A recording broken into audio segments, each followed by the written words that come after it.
mentioned not having a functioning response.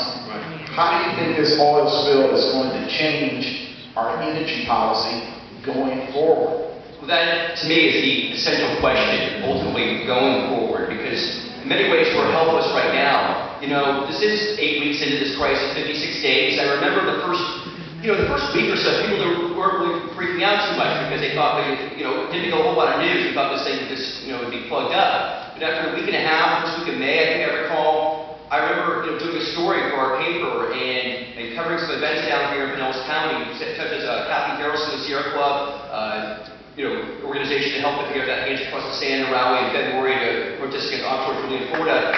And they were talking about what can we do now, right? What we can do next here. And there was just really a sense of urgency and a sense of, a collective, this is going to change things.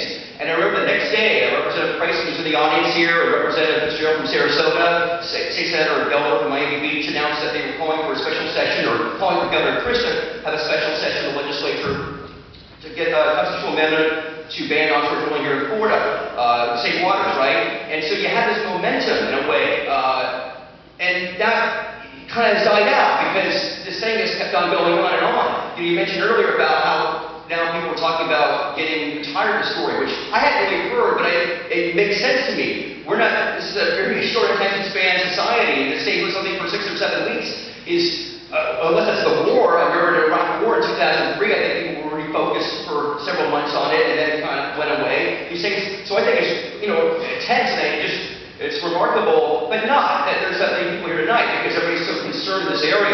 I know they are.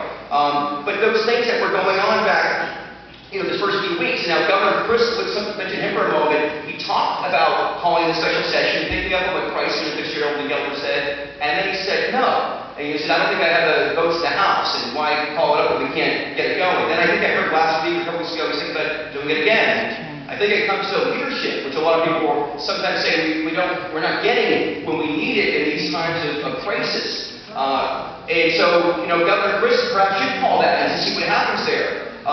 Now, having said that, talk about a moment that really moves the country. In 1969, it's been mentioned many times, at least a little bit when this first happened, about how the oil spill in Santa Barbara, California, ultimately led to the Clean Air Act being created and passed in 1970, as well as first Earth Day. It really had this consciousness-changing moment when what happened out in California, which, by the way, has never drilled off the shores of California ever since. I said, forget about it, and it's never happened on the West Coast.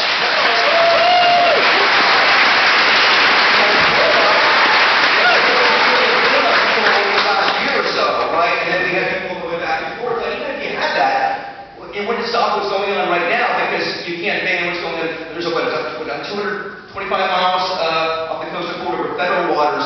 So the situation you have in Louisiana, would still affect us as it is right now. And that's another thing, right? We've got, and so this vote of leadership going forward, President Obama, and we'll see what he says this evening, but also, we've got this energy bill from the Senate, but it's going to be very hard, it seems like in some ways, because you've got Governor Jindal in Louisiana and Governor Haley Barbour in Mississippi who are mad right now that we're not drilling right now. So that's the situation. They want that to happen. But what can happen? I think it would be awesome if President Obama could try to rally the country around seriously trying to change our energy habits right now.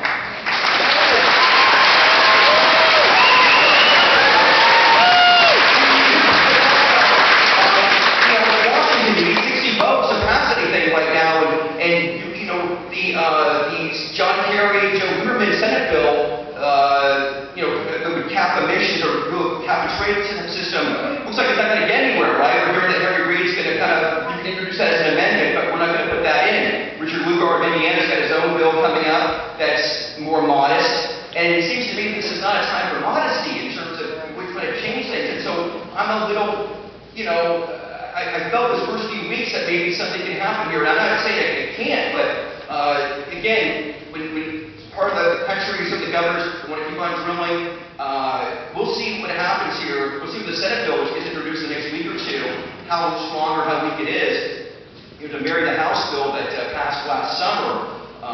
But I think that seriously now. I mean, Jimmy Carter in 1979 had a speech about energy consumption. He talked about conserving energy. That was 31 years ago. I don't think we've really done too much about that since.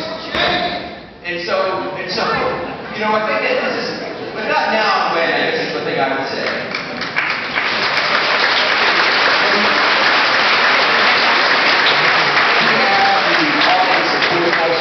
How many of you would be in favor of a state constitutional amendment banning drilling?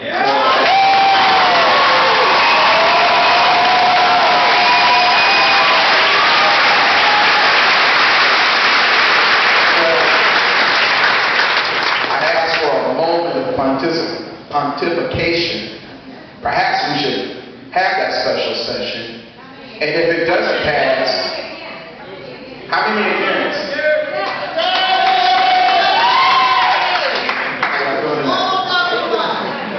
How many miles offshore? Perhaps we should have that special session to answer those kinds of questions, and then the representatives who vote against it will know what to do in November when we go to the polls.